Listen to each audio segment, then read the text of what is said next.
the people can ask questions. And then you guys can, I mean, would you prefer that they can ask questions while you're talking? Or would you rather? Let me take a couple of minutes just to introduce our esteemed speakers, Lorraine Eden and Bo Nielsen. I've known Lorraine for a long time, and she was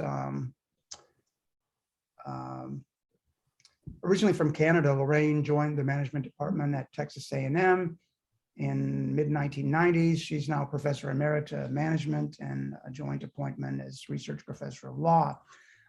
Lorraine's really known, among other things, as one of the founders in the field of transfer pricing economics, and done a lot of work in that area, along with other international business. And she's an expert on research methods and other international business strategy and structure of M&Es. She was elected to 2 terms on the AIB Executive Board, including AIB President. She was also Editor-in-Chief 2008 to 2010. And after many years serving as area editor. In early 2000, she was elected as an AIB Fellow. And in 2012, she received the AIB President's Award. And also, she was awarded the inaugural Woman of the Year from the Women's Academy of International Business. And she received JIB's 50th anniversary gold medal for scholarship and scholarly service. And she's currently the Dean of AIB Fellows.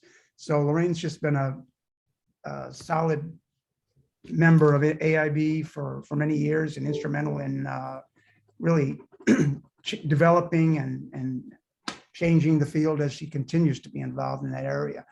Bo Nielsen is currently professor at University of Sydney, and he holds a part-time position at Copenhagen Business School as professor of strategic management. Before joining CBS and the University of Sydney, he was assistant professor at Western Washington University and visiting scholar at University of Washington. His research lies at the intersection of strategy and international business as well, with a specific focus on strategic collaboration, firm internationalization, and knowledge management across borders. He's published in multiple top-tier journals, including Strategic Management Journal, Journal of Management Studies, JIBS, Journal of World Business, International Business Review, and on and on and on.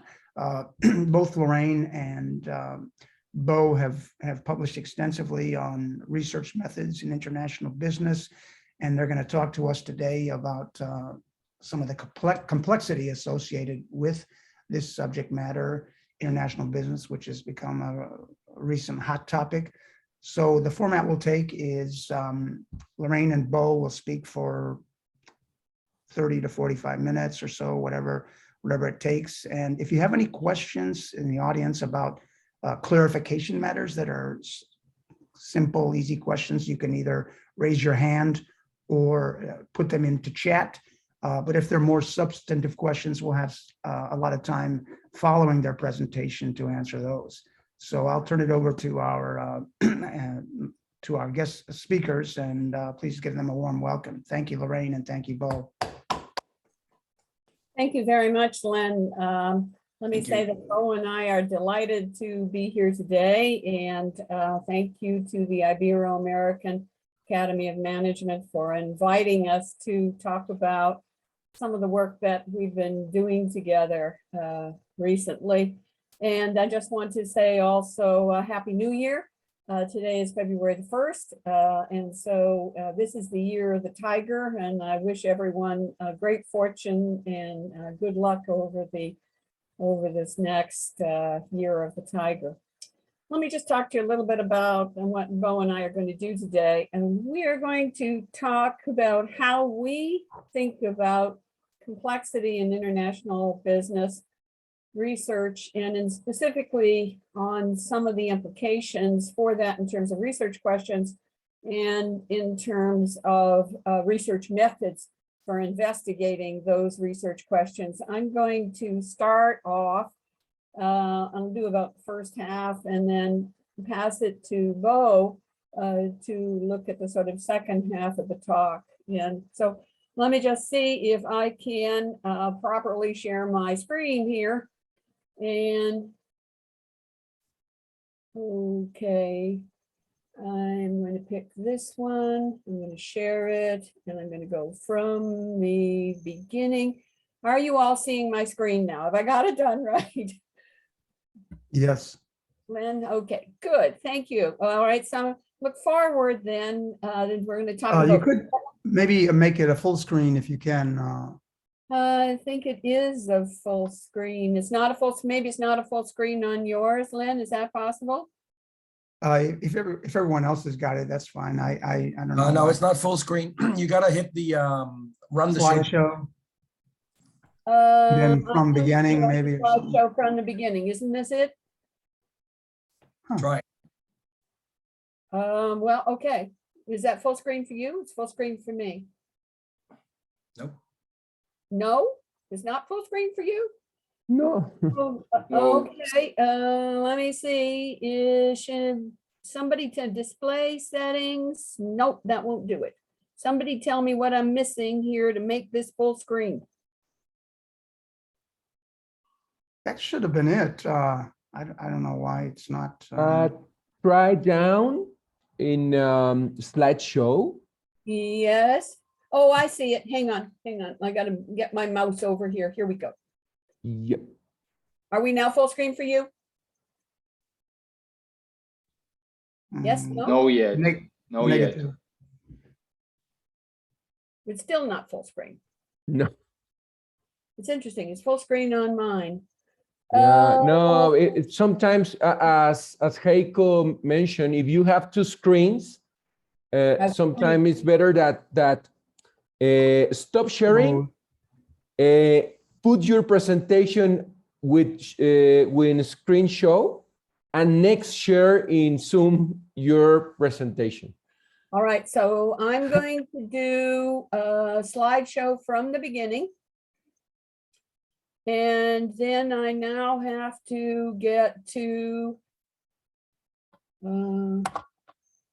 I have to now share the screen, right? Yep. I'm sorry, this No, was it's okay. It always happens something. screen. Oh, it happened. Don't worry. All right, and maybe it's a set, is it possible that it's a setting in Zoom that I have somehow messed up? All right, are you No. seeing the full screen or not? No, we are seeing your desktop now. Okay, it's perfect. So just change the display settings up and change between presenter and slideshow. In the middle, there is display settings. Yes, I see display Stop. settings. Okay, just change it. Is it now? No. From Up the at the top. beginning, try that. For Move it your seems like move your mouse up to display settings up on the top bar. Yes. Oh, display settings. I see what you're saying. Yes. Yes. Got it. Now, And swap. present, swap. slideshow. Yeah, How about- exactly. That's There it. we go. Perfect. So are you seeing the whole thing now? You are seeing it properly? Yes, we got it. Perfect. Okay, Yes. hooray. My apologies for being a klutz. Don't worry. All right, let's get started. Okay. As I said, we're going to talk about complexity in international business, and it's based on a recent article that Bo and I have in the Journal of International Business Studies. And I'm going to argue that there are three sources or three types of complexity, and then talk about those and link them to research questions in international business. And then we're going to move over and start talking about the implications for empirical work. Let me start with, in fact, an old slide of mine that talks about what's the domain of international business studies. And I think of it as encompassing several things: the activities of multinationals and how they interact with other actors, cross-border activities of firms that may not even be multinationals, maybe just exporters or importers, the impact of the international environment on firms, cross-country comparative studies, and basically international dimensions of all kinds of organizational forms. And I think of this For example, I spent most of my life studying transfer pricing, which is that international dimension of an activity conducted by firms, which is intra-firm trade. What do we think of as not normally within IB theory? Basically, stuff involving domestic firms and interaction of domestic firms with domestic actors. Within border activities of domestic firms, the domestic environment and its impact on domestic firms, within country comparative studies in that country, and then domestic dimensions of organizational forms like strategic alliances that are domestic alliances here, or M&As, domestic entrepreneurship, for example. And I think of this as there are always exceptions to these, but for me, this is a way to carve out the sort of domain of IB here compared to other research activities.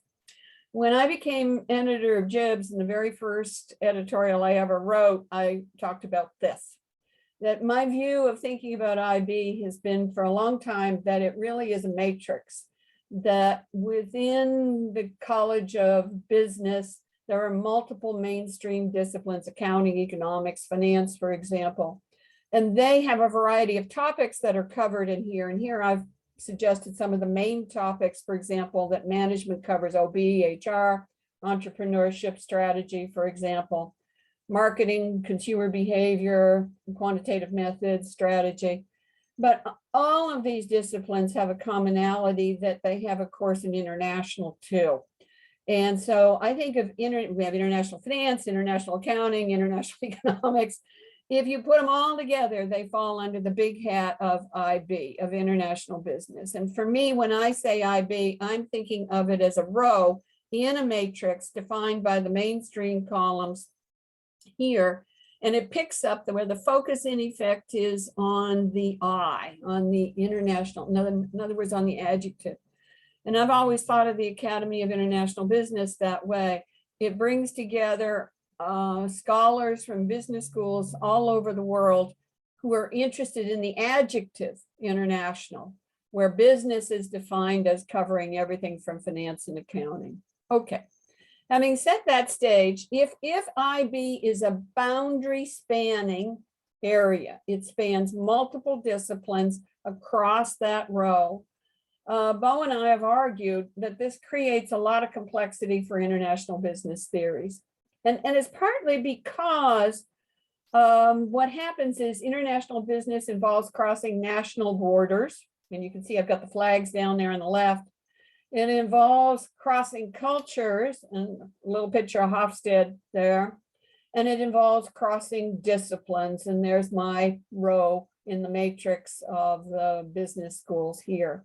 So in effect, IB is a big umbrella that crosses borders, cultures, and disciplines here. And that's a lot of things to cross, to be boundary spanning. And as a result, the variety and breadth of what IB covers leads to a lot of inherent complexity. And this paper, a modified version of this paper, was originally in Bo's and my Jibs article in 2020. And I'm going to basically walk through with you this model of thinking about international business. I'm going to argue that there is, because of the multiplicity of entities and the multiplexity of the way they interact and the dynamism of the international system, that those three things together create complexity in IB research, and that as a result, IB research is actually much more complex than a mainstream discipline area would be here. The first two forms, multiplicity and multiplexity, have to do with the structure of the system. The third one has to do with the process or the dynamism of the system and how it moves and how the actors move across time. So you think of multiplicity and multiplexity as sort of, I think that is sort of fixed at a point in time. And then the process complexity comes from everything moving, nothing stays fixed. It could be sort of standard movement, or it could be jumps up and down through crises and pandemics, for example. So let me come back and talk to the two forms of structural complexity. Multiplicity has to do with the number and variety of entities. And I think the way IB was historically modeled could be conceptualized as either or. home versus foreign, us versus them, insiders versus outsiders. But I think that's really not that dyadic way to look at it is really not a proper way to look at it, because there are multiple actors in multiple countries and multiple complexes. It's not a two, it's not a dyad. It actually is a very complex group of entities, and picturing them as A versus B is in many ways way too simplistic. So multiplicity is generated by the range and diversity of elements in the system. Multiplexity talks about how those elements, the range and diversity of those elements, how they interact with one another. In other words, we think about this as you have networks within networks. And now because of that, they have cross-level effects. You get feedback loops, you get spillovers, diffusion, contagion, and I would argue a lot of unanticipated consequences, because if you start modeling as either or, you forget about the unintended consequences built into that system of all the entities in that network. So instead of modeling as dyadic relationships, buyer, seller, exporter, importer, firm, consumer, acquirer, acquisition, right? That's the dyad way of looking at it. You need to think about the multiple entities and their interactions within those entities. And that creates a second form of structural complexity. The third form has to do with the dynamics of the phenomenon over time. And I think of this as history, how history and time affect the global business system. Everything from trends over time and hysteresis, where you're stuck, business cycles, crises, shocks, instabilities, and a very common word that's used now, and I'm sure everybody watching this seminar has seen, is VUCA, volatility, uncertainty, complexity, and ambiguity. Dynamism can generate VUCA types of change, and that provides opportunities and challenges for doing international business work. And then in some of the latest things I've written, I have a piece with Chuck Herman and Stuart Miller on event analysis, which is the study of events and different kinds of events and situational responses to those events, such as how managers respond to crises. And I think this is a very useful way of thinking about process complexity in international business over time.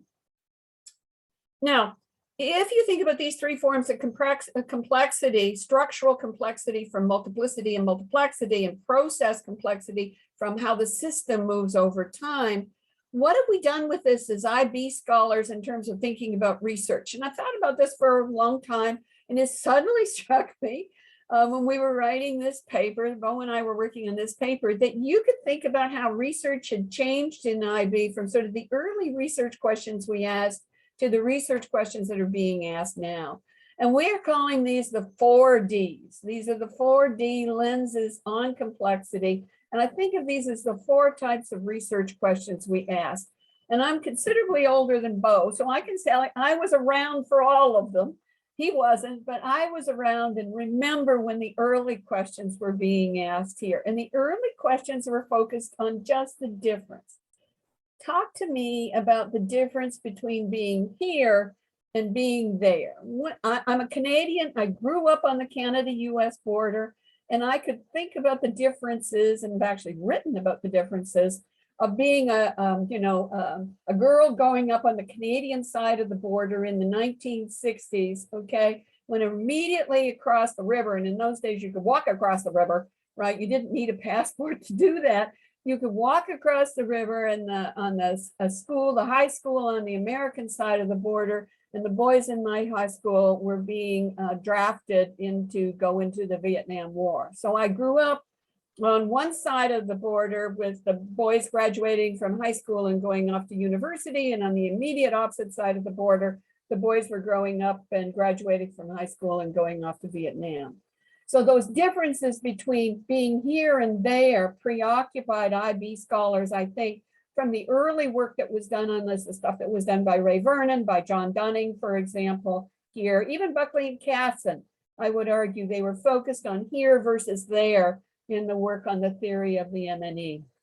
So I think of difference or different, how different was life on the Canadian side of the border than the American side of the border? What was the difference if I started a business in Canada and I moved that business to the United States? What was the difference between being here and there? And all that work, Heimer's dissertation in 1960 on the cost of doing business abroad, the early work on liability of foreignness that came out of that, the study about onshore versus offshore, they're all about the difference between here and there, home and foreign.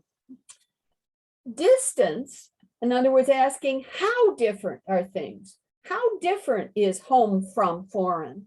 All right, trying to measure the difference between home and foreign really doesn't start until we start having good metrics for it. And I may be wrong, but I think one of the first ones was actually Hofstede, who I believe it was in 1980, went in and did those surveys with inside IBM of the employees at IBM, sorting out the original 5 factors in cultural distance.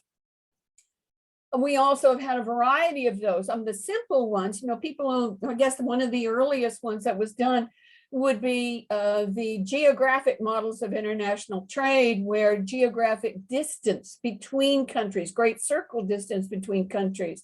Len Trevino and I mentioned this just beforehand, talking about the gravity models of trade, gravity models of FDI that are based on simply geographic distance.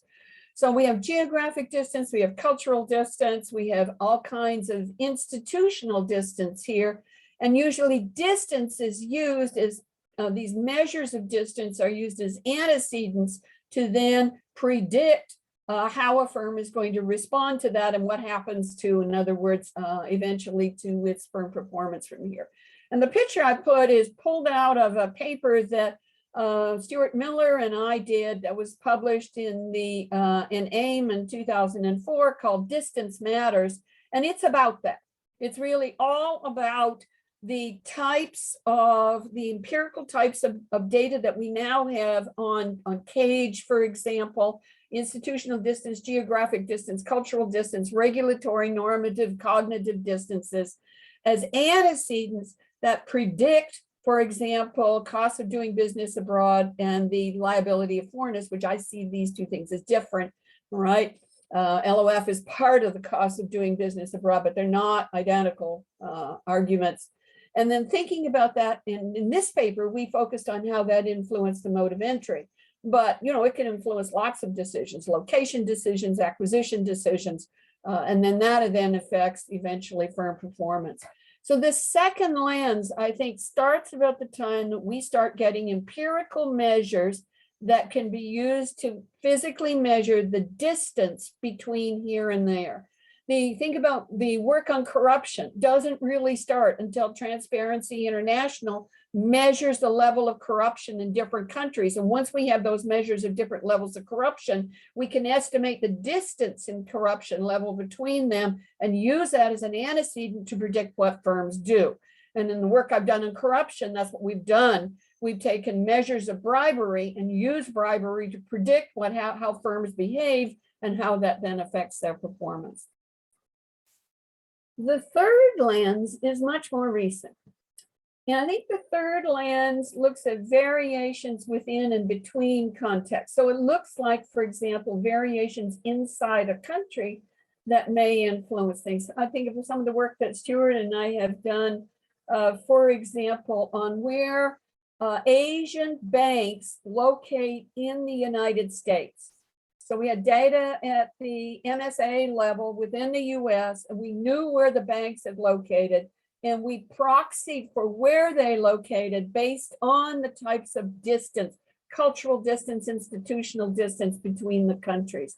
So I think there's a variety of people doing work here and here. And I want to pick up one example here, because I think diversity really starts to play to the first of those two structural complexities, to the multiplicity of actors and the multiplexity of their interactions. And what I want to talk to you briefly about is the paper Lee Dye, Paul Beamish and I wrote, which was our first paper on multinationals in war zones, which came out in JIBS in 2013.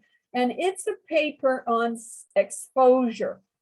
Exposure, very, very very appropriate here as we are in the COVID-19 pandemic. And the day before yesterday, I read in the newspaper that 949 new cases of COVID were discovered in the Brazos County. In other words, nearly 1,000 new cases of COVID 2 days ago in this county here in Texas. Why is the COVID rate so high? Because people aren't wearing masks and because they're close together in close quarters going to events that are indoors. They're more exposed and they have a multiplicity of exposures and types of exposures here and interactions, and that then generates the increased likelihood of catching COVID. The example that Lee and Paula and I used was looking at multinational foreign subsidiaries in war zones. And that particular paper is really interesting, I think, because it looks at the types of subsidiaries that are in a country. These are all Japanese subsidiaries. They're peer groups of other subsidiaries in that country, and the possibility that there's more than one war in that country. And in doing that, we had to figure out not just exposure, which is the distance between where the subsidiary is located, that little red box down there, and where the war zone is, and whether it's in a war zone or out of a war zone, how far away it is from a war zone. What you had to do if you had 2 war zones. And so you had 2 forms of exposure happening at the same time, or 3 war zones. And some countries often have multiple wars going on in the country if the country's large, and there may be a war in the north of India and a war somewhere else in India, for example. And what we learned was the best way to sort of proxy this multiplicity of interactions between war zones and subsidiaries was to defer to the scientists who understand this in terms of thinking about gravity models in the context of the solar system. So if I want to look at the Earth, and I want to look at the pull on the Earth of the other heavenly bodies in the Earth, I want to look at the pull on Earth from Mars or from Venus or from Neptune, for example. This was solved by a French physicist, theoretical physicist called Coulomb, and it's called Coulomb's law. But in theoretical physics, you can actually create a model that estimates the dynamic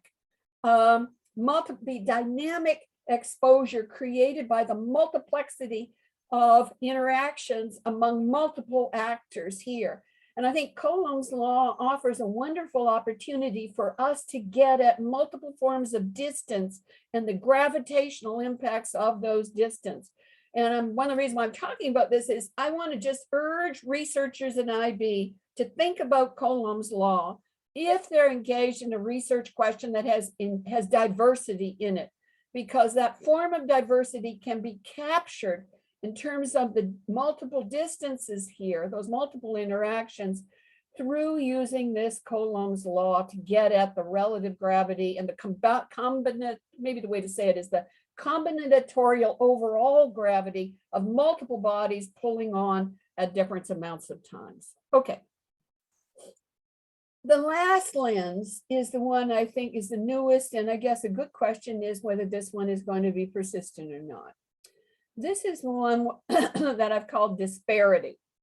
Disparity pays attention to inequalities within and across contexts. And this, I think, has become very important because of the Millennium Development Goals, which are now the Sustainable Development Goals and the UN agenda for 2030. But it plays a lot more attention to the role that multinationals, their global value chains and their global supply chains play in society, both in ameliorating and exacerbating disparities and inequalities. This looks at the multinational enterprise in the context of society and the social responsibility of business. And there's a lot of work we know going on in this area, and I know by many people that I can see are on this webinar are doing work on the societal responsibilities of business.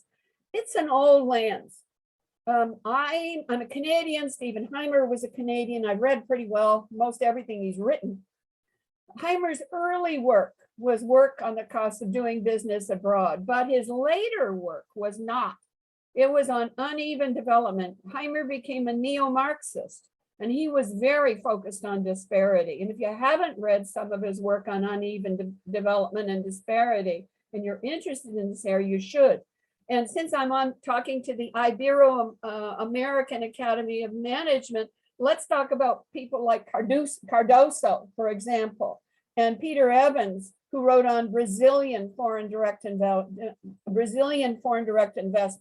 and the linkages between Brazilian and foreign firms in Brazil. I'm a Canadian, as I said. I grew up at the dinner table where my parents talked about the negative effects of foreign multinationals, in other words, American firms, and how much they owned of the Canadian economy. So I think there's a new attempt being played to try and resuscitate almost more of the politics and the sociology thinking about multinationals and foreign direct investment. A few years ago, Stephanie Lenway and I did a special issue of multinationals as the Janus face, the two-sided face of globalization. And I would argue that's happening again in the context of the digital economy, right? Vernon's Sovereignty at Bay and his pendulum of the, in the hurricane's eye, for example, this kinds of work. Maybe this because we're moving into the we have born digitals, we have going digital multinationals. People are worried about jobs. There's much more focus on the SDGs.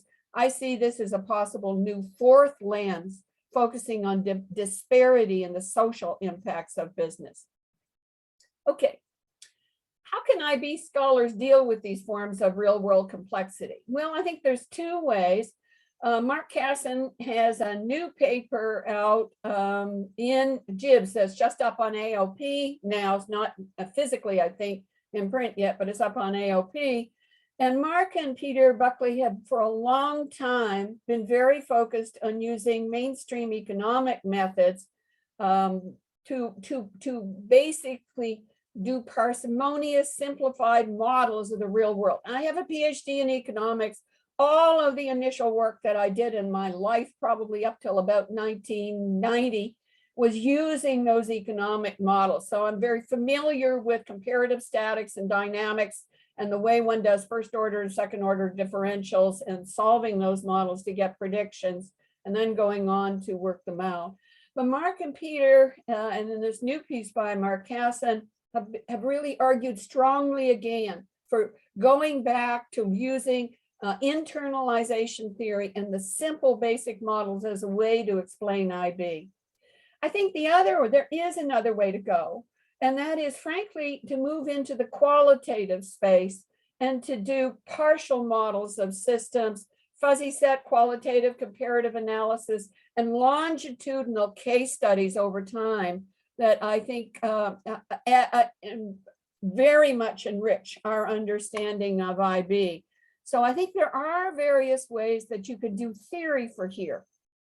Okay, given what I proposed as three forms of complexity in IB, two structural, one process, given the various theoretical research lenses that we can use here for IB, what are the methodological challenges of actually doing that empirical work? And I think there are three. Bo and I argue there are three forms. First is problem definition in the research question. Second is research design and data collection. And the third is analysis of the data and interpretation of the results.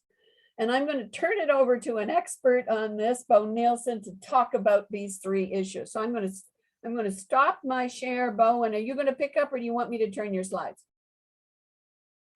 Thank you very much, Lorraine. You can stop sharing. I'll pick it up from. Okay, I have stopped. I think I can pick it up from here. Thanks. Can you all see my screen now? Yeah, you need to put yours in presenter mode too. There you are. Good. All right.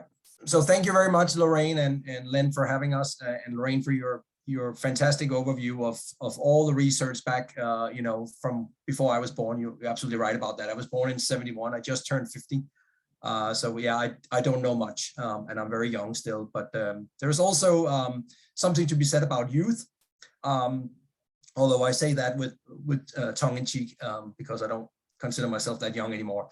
I'm actually going to step back to the previous slide you had where you talked about this Marc Casson and Lee paper that builds on Buckley and Casson's idea of simplifying economic models.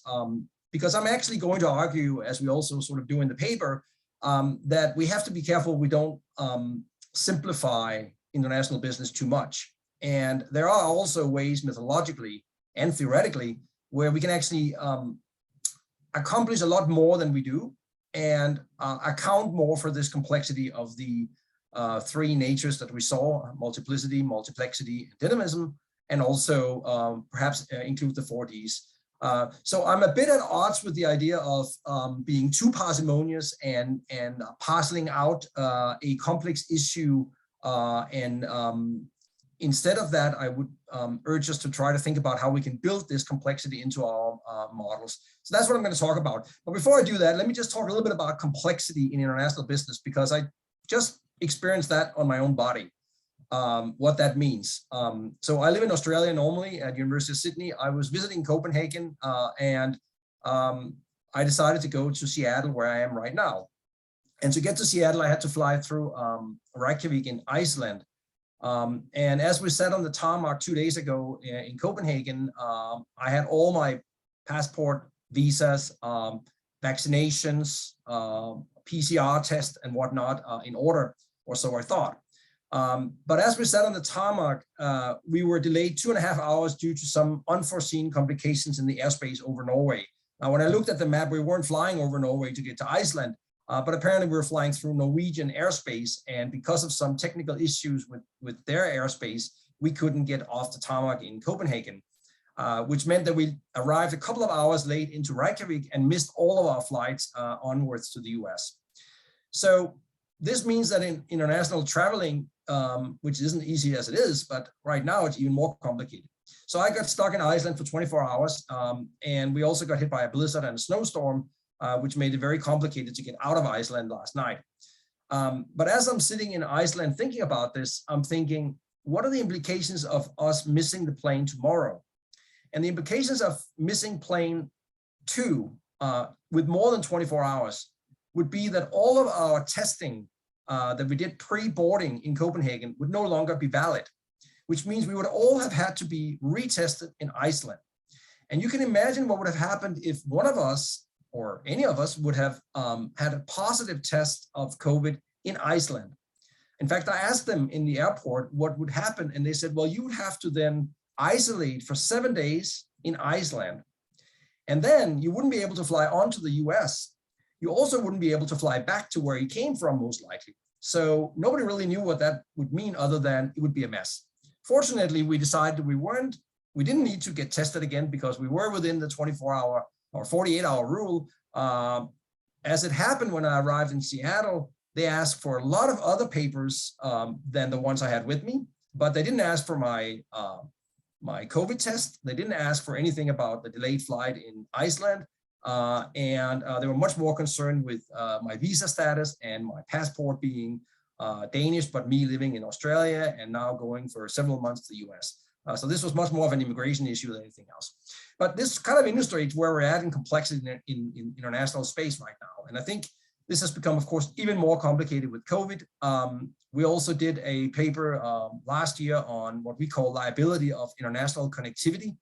And we basically use the idea of liability of foreigners, but add to that the idea that with global value chains being so fractured and dispersed as they are, when we have these kinds of global crises, which we probably might see more of in the future in various forms, whether it's an Icelandic volcano going off, or COVID, or threat of war, or what have you, terrorism, it's likely that we're going to see these kinds of really disruptive types of events happening, which then cast into question what it is we're doing in international business and whether what the normal rational economic cost modeling of where to locate particular activities is the right model anymore, We see now in Australia, for instance, that a lot of onshoring is going on. Businesses start replicating their entire value chain at home because they realize they can't source anything from outside Australia.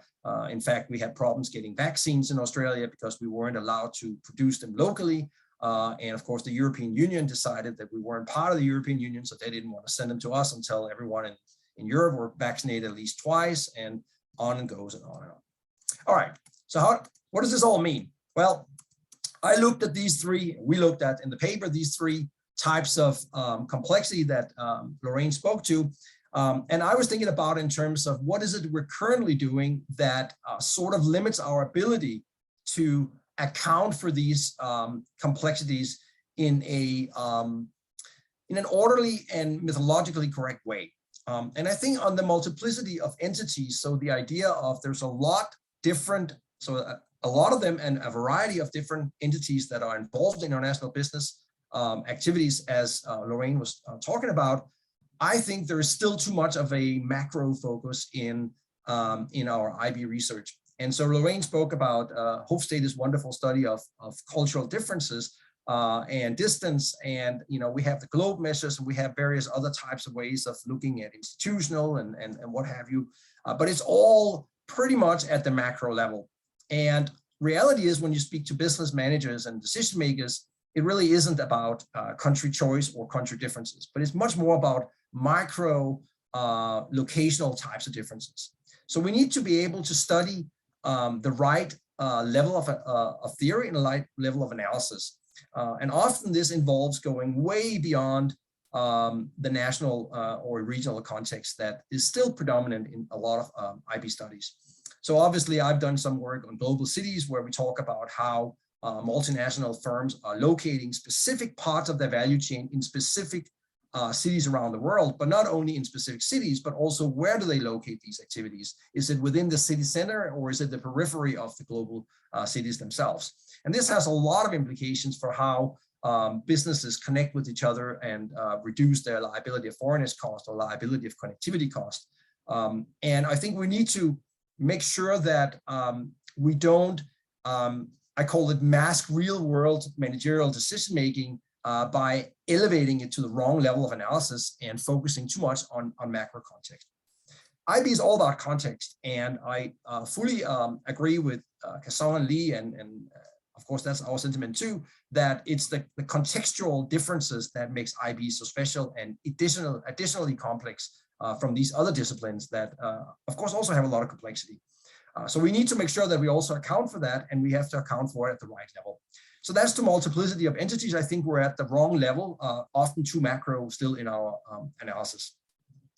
In terms of multiplexity of relationships, the idea that there's a lot of interactions going on between these different entities at various levels, we still have a tendency in a lot of the empirical models, and I'm speaking here predominantly about my experiences as a consulting editor for JIPS for now 15 years, but also reviewing heavily for Journal of World Business, Journal of International Management, and a bunch of other top journals, including SMJ and so forth.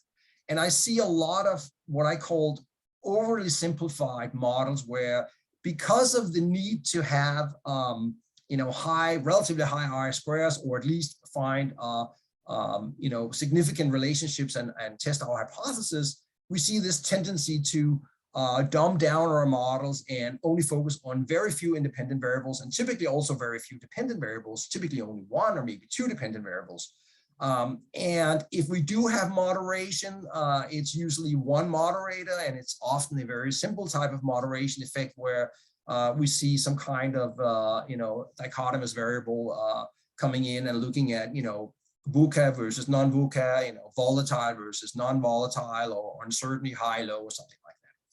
So I think we need to build in more complexity in our modeling by allowing for more independent and dependent variables, and then allowing for interaction between all these variables. And I often see IB studies where there are a tremendous amount of interesting control variables, and the control variables are often significant. And yet those control variables are simply just dumped out or controlled out, instead of thinking about them in terms of theoretical implications, and then maybe adding them to your model as either moderators or perhaps mediators. So we need to sort of move beyond those simplistic OLS regression models that can handle relatively few types of modeling exercises and not enough complexity.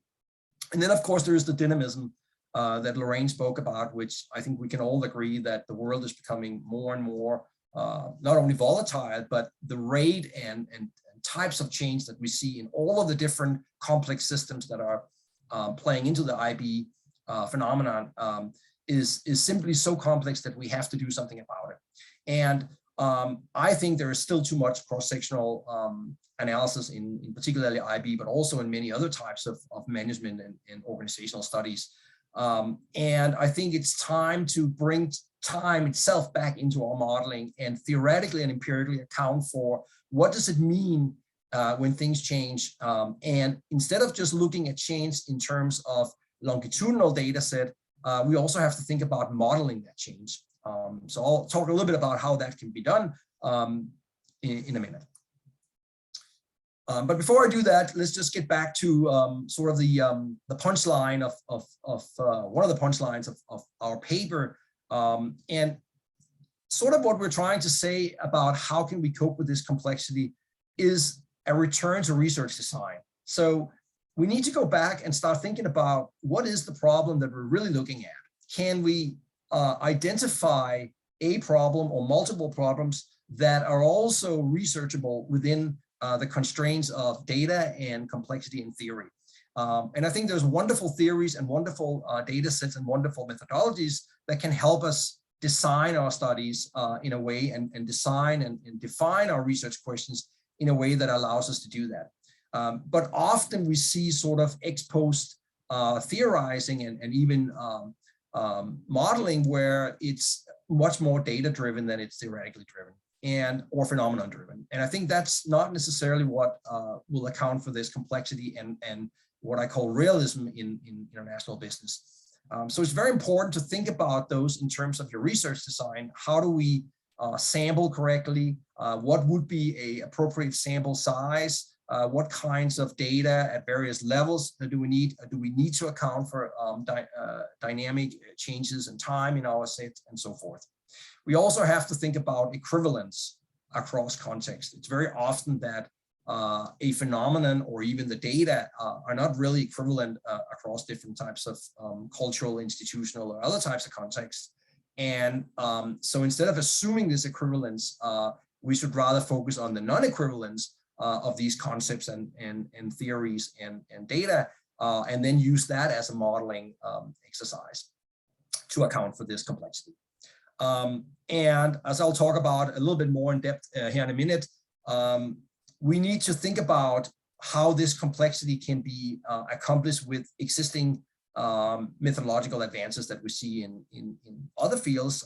And I will be the first to admit, you're probably aware, behind me you can see the book that Lorraine and Elaine and I did a couple of years back on research methods in IB. And we would be the first to argue that there aren't a lot of new methodologies coming out of IB. But that doesn't mean that we can't borrow, utilize, and much more embed ourselves in existing methodological advances in other fields. And as we adapt them into our field and adopt them, we need to then make sure that we still account for the additional complexity that we have that may not have been present in sort of the fields where it came from. Okay, so how do we do this? Obviously, if you've read any of my research and my previous talks, you'll know that I'm a big proponent of multi-level modeling. What does it mean to do multi-level modeling? Well, it means much more than just simply having a multi-level data set. It means to go back to your research question and start thinking about this, these three elements of complexity. And particularly, it means that we have to think about what types of entities and what types of activities are we really interested in a particular research phenomenon. And what might be the correct nesting, both theoretically and empirically, of that particular phenomenon. And this needs to be done a priori. It needs to be done even before you start thinking about what types of data and what type of analytical method you want to utilize to resolve those types of issues. And so a good way of thinking about multi-level theory and analysis in IB is to simply look at multinational firms. Multinational firms are, by the very definition of what they are, multi-level phenomena, because they have subsidiaries, and so subsidiaries, multiple subsidiaries are nested within a multinational firm, and typically those subsidiaries will be located in various institutional or cultural types of context. They will also typically be part of different industries or industry segments. And if we reduce that complexity by simply controlling it out, or even worse, ignoring it, we're going to run high risks of both type 1 and type 2 errors, but also not only misestimating, but also misinterpreting the results. And so the way I think about multi-level modeling is to try to understand if there are these interdependencies as opposed to independencies in my data set. And so clearly, a multinational firm with a number of subsidiaries, those subsidiaries will have some shared variance with each other and with the headquarters. And that kind of dependency or interdependency is not very well captured in most OLS types of regression or normal types of regressions. So therefore, we have to model it in a different way. But before we start modeling it and analyzing it, we also have to make sure that we collect the data at the appropriate levels. And so if we're looking at industry or country level effects, and we might want to add them as moderators or mediators, or however we want to bring them into our study, even as control variables, we need to make sure that we collect that data at the accurate level and not just aggregate or disaggregate, which creates a lot of atomistic and ecological fallacies in our data. We also have to think outside the box in terms of what kinds of methodologies we use. And so multi-level analysis is being used increasingly in IB, certainly in other fields much more so. We see it a lot more in organizational types of studies where perhaps there's more focus on micro foundations and psychological effects. But it is an increasing trend also in IB, and for good reason, because we need to take these different levels of theory and analysis into account. But there's a lot of other types of modeling that one can do and one should be doing if we really want to capture this complexity that we talked about. And a couple of them are listed here. For instance, something called cross-classified multi-level modeling, the idea that although we have nesting of phenomena in a hierarchical way, not all IB phenomena are simply hierarchically nested. That is, a firm can be embedded in a country, but it can also be embedded in an industry. Industries are not necessarily hierarchically nested within countries. And so if we just do a simple 2 or 3 level model, we may not actually capture the interdependencies, but also the differences, disparity, diversity that we have at each level, i.e. industry level or country level. So there are models that can do that, and we can import them from, in the case of multi-level modeling and cross-classified modeling, typically from educational psychology and other areas.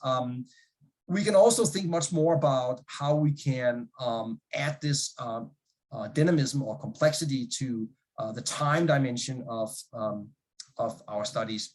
One of the ways we can do that, which we did recently in the JIPS paper in 2020, Sabina Tasheva and myself did a paper on top management teams and internationalization.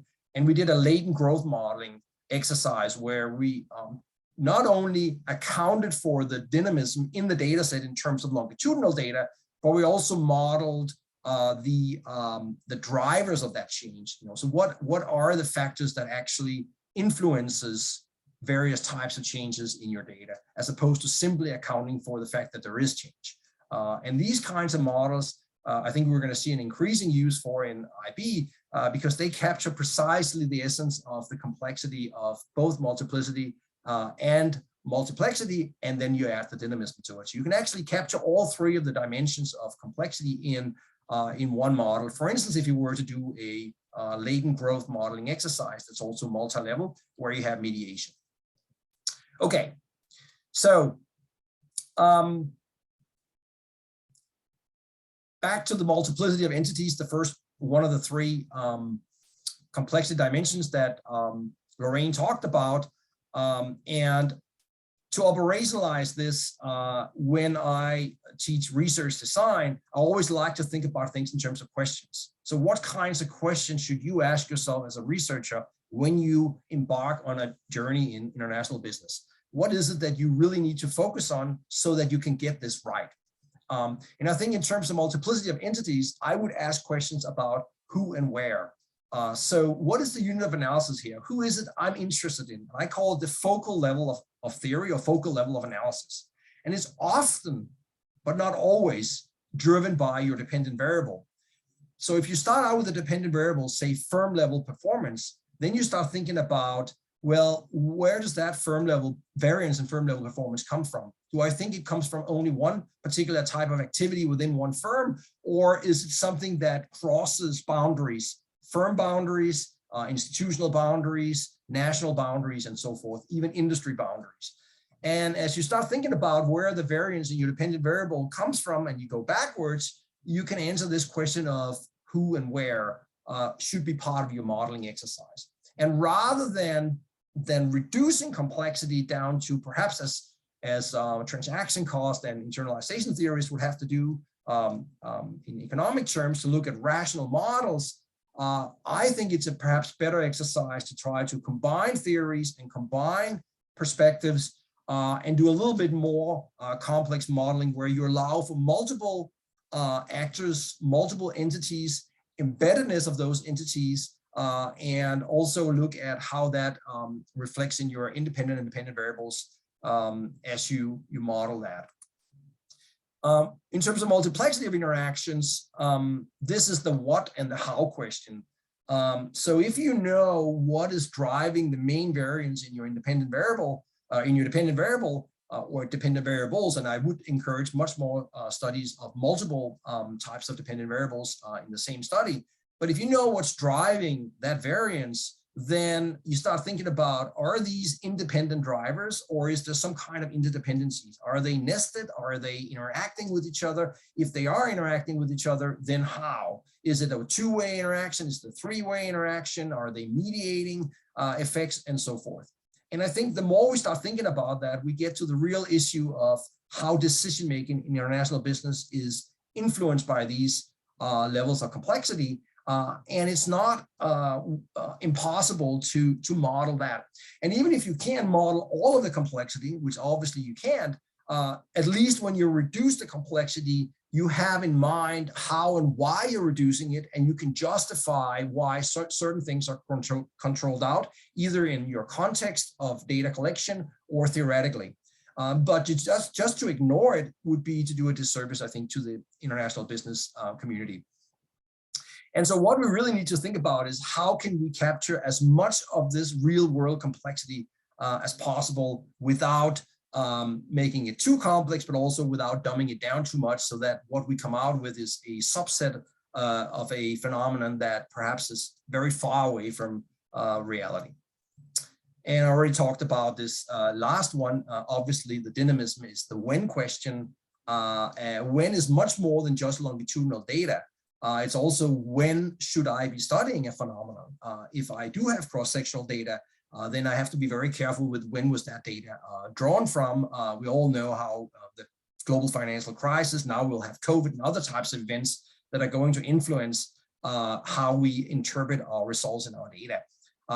One of my sort of pet arguments about the importance of capturing these phenomena, particularly the when correctly, is all the literature on multinationality performance or internationalization performance. So the idea that we basically modeled the relationship between multinationality and performance in every perceivable way. And empirically, we found results that sort of confirms that there is no relationship. There is positive linear, there's negative linear, there is U-shaped, inverted U-shaped, and of course there is now somewhat of a consensus that maybe there is an S-shaped relationship.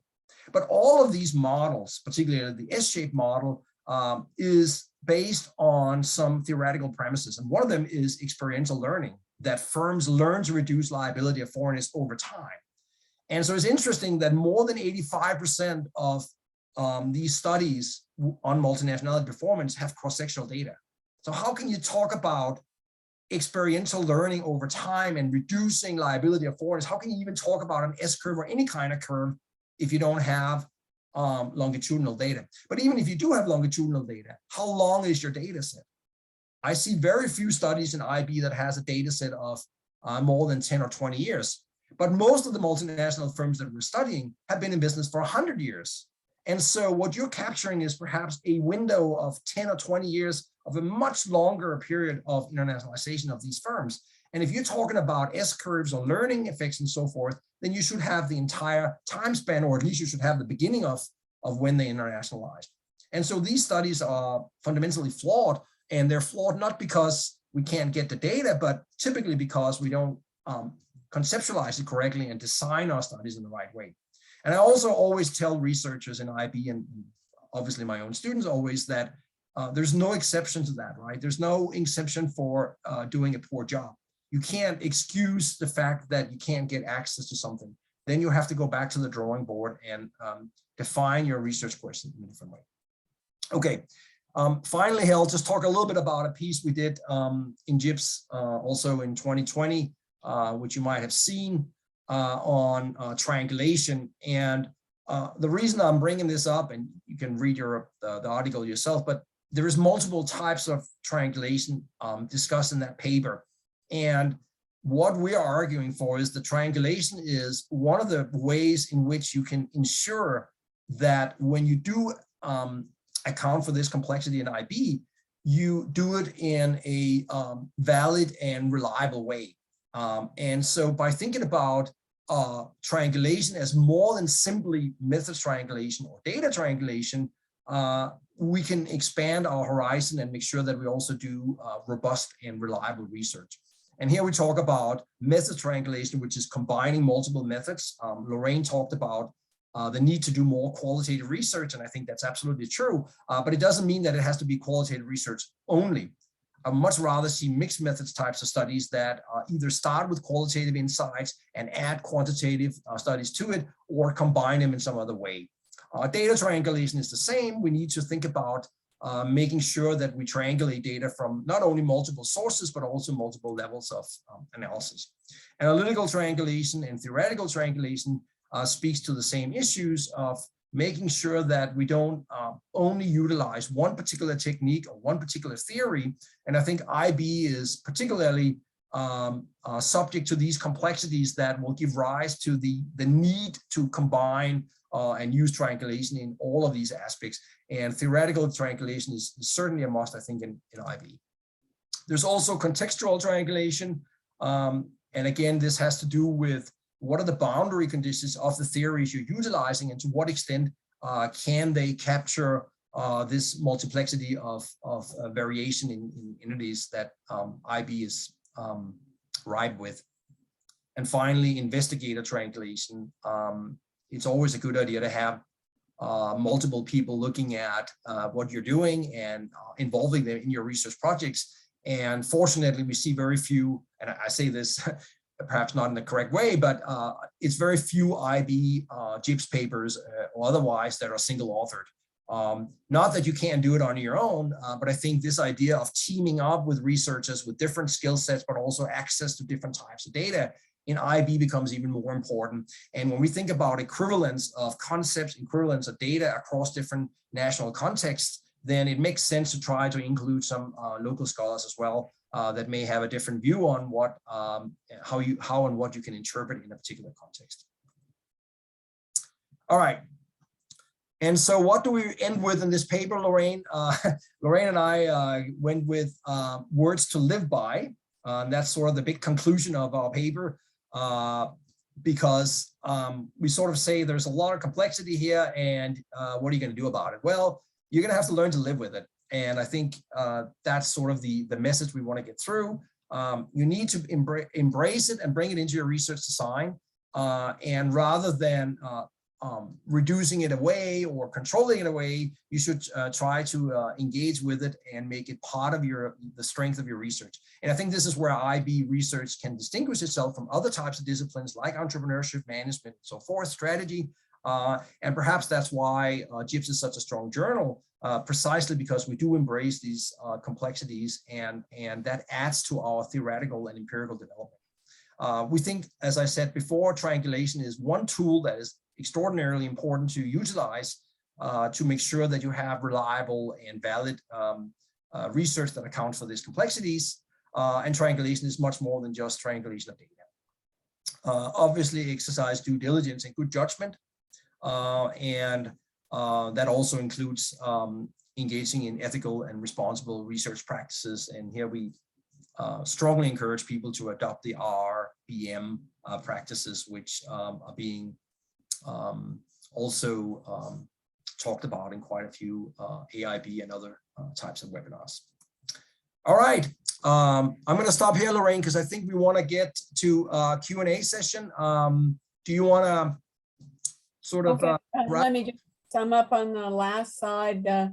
You've listened to Bo and I talk now for, I guess, just a little over an hour on work we've been doing on complexity in international business. We really do think international business studies are a uniquely complex subject that few, if any, other disciplines can rival the complexity involved in IB, both in terms of multiplexity, multiplicity, and in terms of dynamism. And these are quotes from the paper by Mark Casson and Yutong Lee that is just a brand new one coming out in JIBS. IB scholars have the tools, and we need to get on with the job here. So we look forward to your questions, and we have some suggestions here. Thinking about this, the lessons from what we've said for your own work, what kinds of dimensions of complexity do you have in the work that you're doing now? And how do you design a study to cope with those forms of complexity? And we'll open up for questions, please. Thank you, Lorraine and Bo. Very insightful and very interesting and helpful. A lot of good advice for us who are doing research across borders. So at this point in time, anyone can either jump in with a question, or you can send it on chat, either one. I've got a couple if nobody does so right away, but I'll prefer to let it go to the audience. Okay, let's see. Let me start it off, and I didn't see any others at the moment, but maybe a comment, and maybe there'll be a question in there as well. But the first thing I noticed is when I harken back to my days as a doctoral student at Indiana University, I was in a strategy class with about 6 students or so, and I was the only IB student, international business strategy. And Professor Tom Lenz asked me, he said, Len, you know, you're studying international business and strategy, but what is this international business thing? I mean, isn't it just international business strategy? Isn't it just international business that in international context?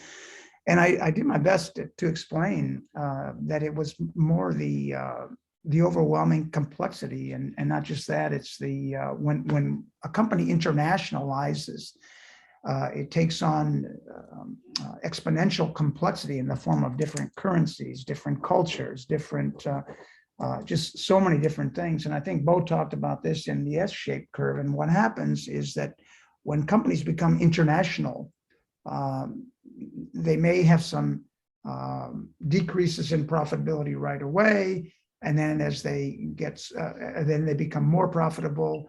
And then eventually they reach a point of saturation that they just can't handle the complexity. I read someplace where it was about 53% of operations being international is sort of the sweet spot, give or take. And then it's just too much to sort of handle.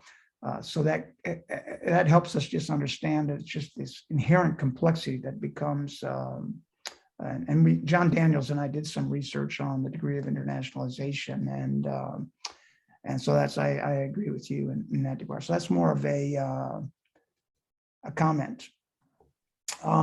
It's interesting, Len, that you were bringing that up with the S curve and so forth. I think so we did a paper where we looked at the 2,000 largest MNCs, and we looked at them over, I think, 15 years or 20 years of data. So again, we didn't have the full data set. We didn't need that. We just wanted to illustrate with that particular data set. So the 2,000 largest multinational firms by market cap at the time in the world, obviously located in many different countries and many different industries and so forth. And we demonstrated that with the exact same data set, depending on what methodology I adopt, I can replicate all of these different curves in the same data. I can find S curve, I can find positive relationship that's linear or U-shape, because it all depends on how much complexity you actually manage to account for. Right? Yes.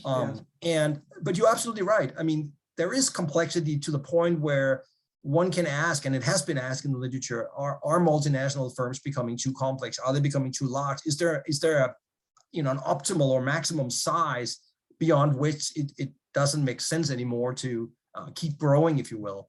But I don't think it's that simple, right? I don't think we can just say, well, yeah, more than 50% of whatever complexity, or if you have more than whatever number of countries, then you're too complex. I think it's much more idiosyncratic to industries, but also firms. You need to look inside the firm and find out what kind of management structures do they have, what kind of relationships between multinational, between headquarters and subsidiaries, how do they organize their network activities and so forth. And you find some firms are better than others in managing that complexity. And I think that's the interesting part. Can we then find out what it is they do differently?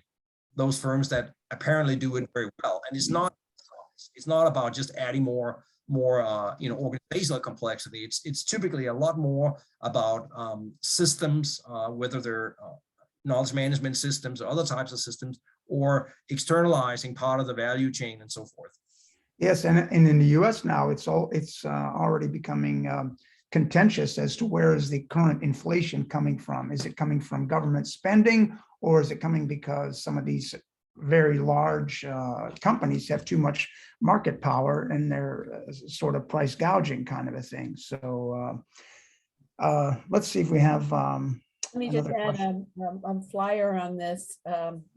Doug Thomas was a PhD student of mine back in the early 2000s, and we wrote a paper together called "What's the Shape of the Multinational Performance Relationship?" that was published in all places, the Multinational Business Review, right, which was coming, I think, out of Reading at the time.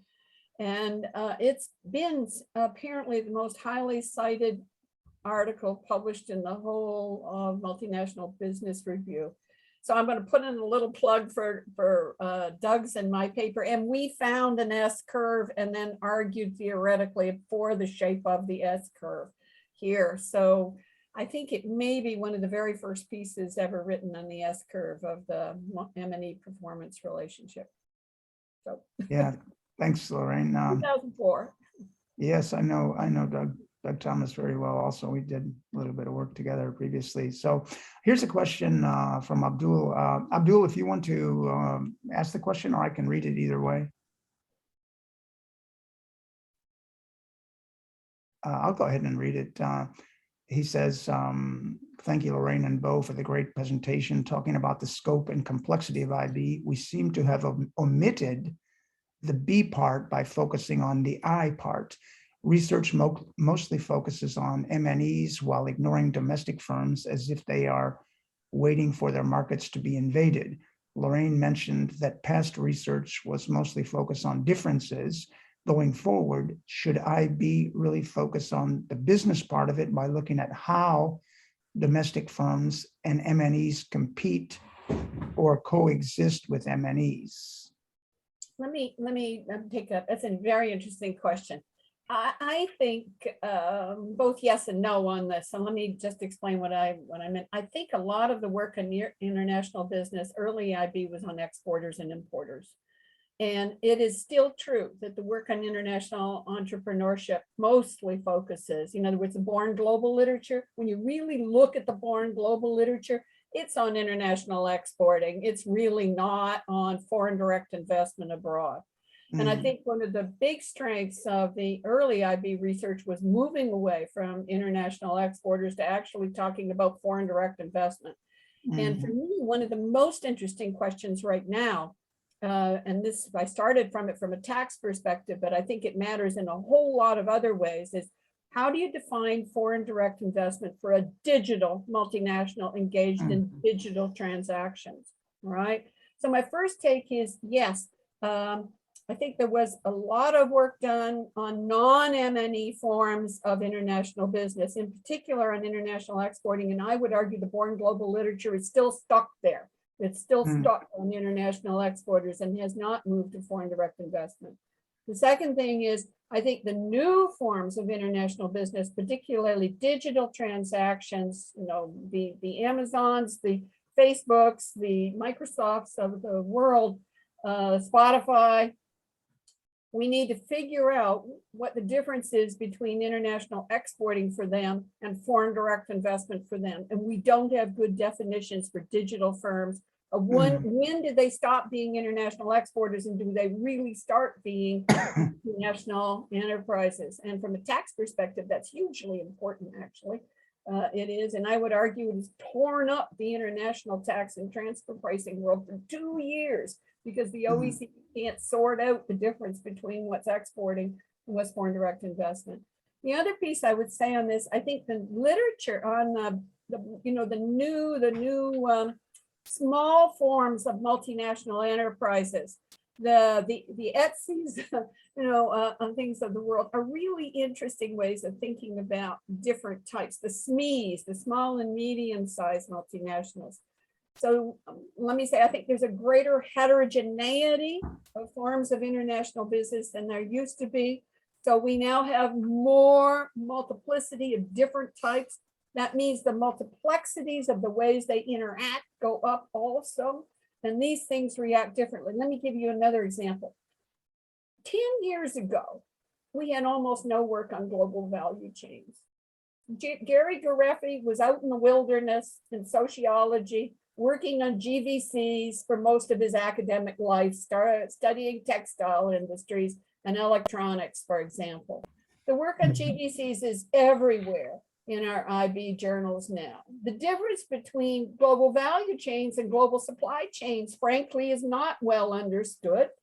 And I think it's simply because the work on this area is much more recent than it was. And Bo, I listened to you talk about the new form of LOF, right? What did you call it? The liability of international connectivity. Yes. And that's all about GSCs, global supply chains, and global value chains, right? So I think it's a fascinating question. And I would argue our interest changes over time. And even what we define as a multinational enterprise, I think think about John Dunning's definition of an MNE is an entity that engages in value-adding transactions in 2 or more countries. So the definition is, what's a value-adding transaction? What's a value-adding activity, right? A VAA, a value-adding activity in 2 or more countries. What's a value-adding activity, and how do you define that for a digital firm, for Spotify, for example, okay? So I would say, I think one of the fascinating things about where we are in the digital world now, a lot of terms we think we knew, right?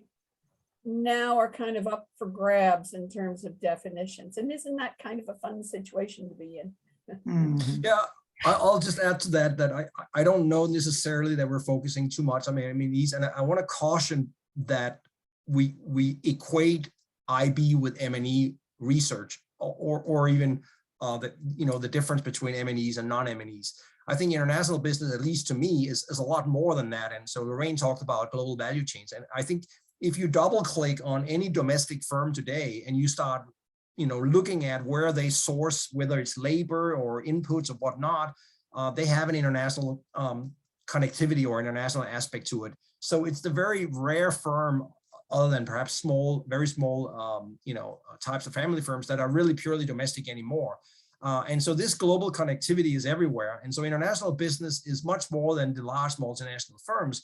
It's the complexity that comes from interacting with, whether it's customers, suppliers, or digital firms, or sub-suppliers, or what have you, across the world. And I think this COVID situation has demonstrated to many firms that didn't think necessarily they had international value chains, that they actually do have international value chains somewhere down the line, and they're going to have to take that into account. So I think international business is just as important for domestic firms as it is for international firms.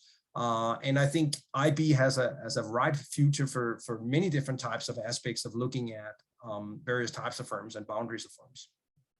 Let me Thank you, just add Bo. one last piece on the end of this. If you go back to slide 3 and 4 on our presentation, slide 3 is a domain of IB. The first 2 on the list are multinationals, but the next 4 are not.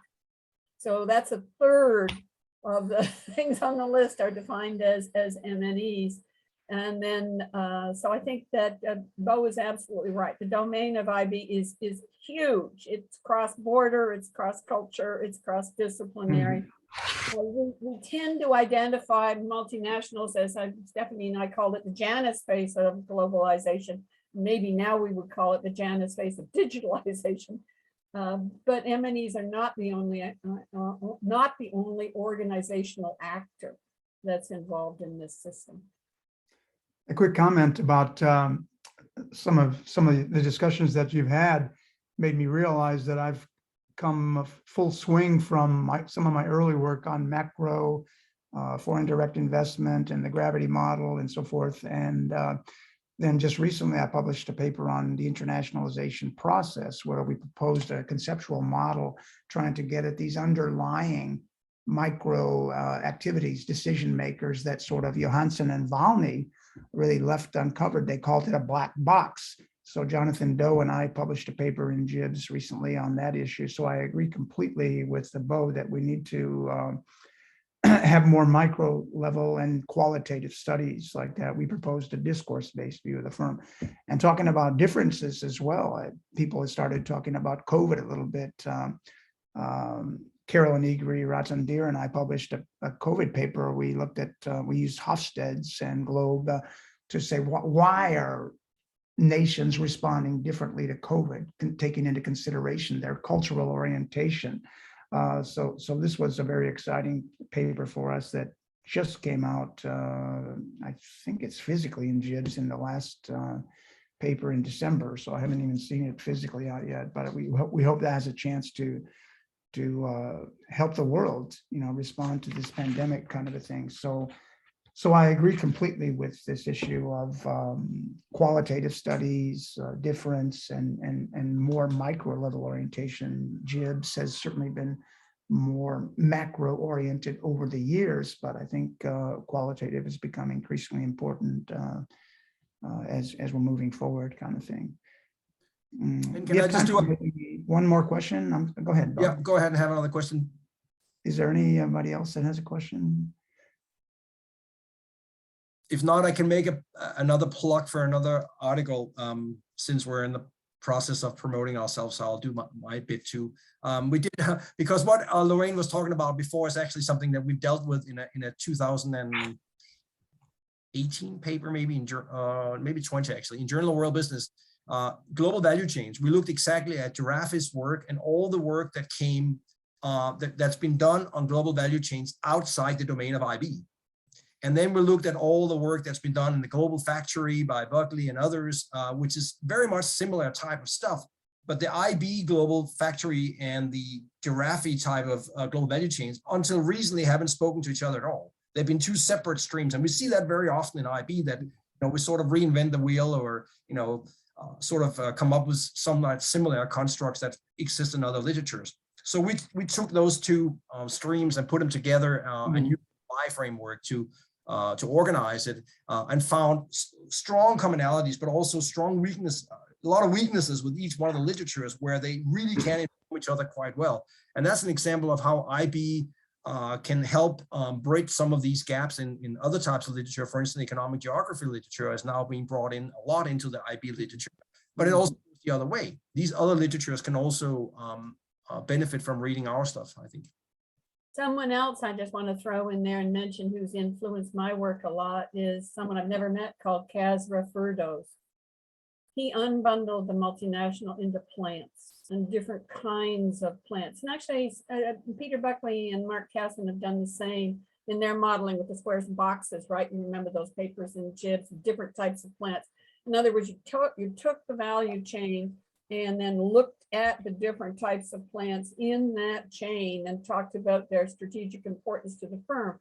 And think about all the work that is, Julian Birkinshaw has done, for example, in doing exactly that, looking at parent-subsidiary relationships. Much of my own work has focused on that level, not the level of the firm as a whole, but at the level of the plant. All the work that Lee Dye and I have done, for example, with Paul Beamish on war zones, has been plant level work. It's been where is the physical location of the entity within the country. All the stuff on banks has been where individual banks within, like where a city bank is located, not Citibank as a whole.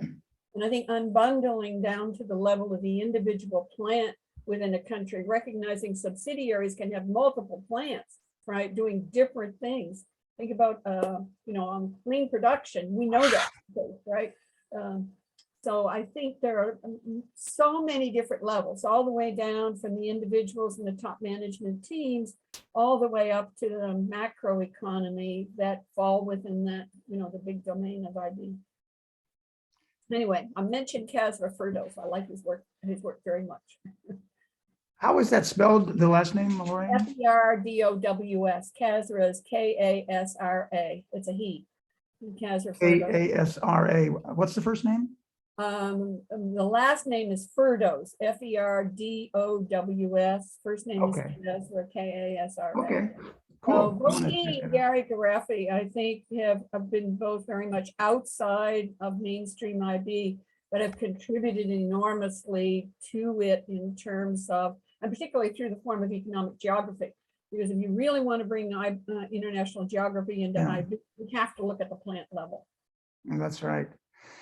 Well, we're about out of time, but I just want to really thank Lorraine and particularly Bo as well. He's operating on not too much sleep there, so we really appreciate both of your insights and background on international business issues, particularly related to the complexity of this subject matter. Those of us who do research in this, we're well familiar with your work and how it relates to the research that we're doing. So we're greatly appreciative of your coming on today and helping us to understand some of these issues. So thank you so much, Lorraine and Bo. Thank you, Lynn. Thank you. Thanks, Lynn, for having us. It's been great fun and we've really enjoyed it. Thank you. Thank you so much. Okay, thank you, everyone. If you have any questions, feel free to reach out. We're going to have this recording posted in the coming days or a week or so, and we'll look forward to hearing out how you also post the slides, right? Some kind of version of the slides, Lynn? Caught a couple of last typos, so I'll forward you one more new set, Lynn. Apologies. Yeah, sounds good. We'll definitely get those slides published as well on the eBarrel site. We appreciate it. Thank you, Lorraine. Bye, everybody. Have a great Bye, Thank you. Bye-bye. Bye. Year of the Tiger. Happy New Year. Len, you